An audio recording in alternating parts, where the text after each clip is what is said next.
Məşhur Romaldanovlar ailəsində bir neçə saat əvvəl böyük faciə yaşanıb. Polkovnik Şair Romaldanovun qardaşı, polkovnik Elman Romaldanovun ailə üzvləri Qusar rayonu Yuxarı Ləgər kəndində yol nəqliyyat qəzasına düşüblər. Sferaz xəbər verir ki, bu barədə hərbi ekspert Üzeyir Cəfərov qeyd edib.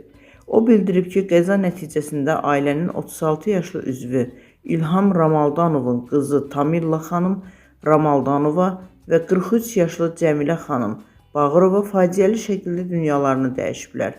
Ailə üzvlərindən daha 4 nəfər isə müxtəlif bədən xəsarətləri alıblar.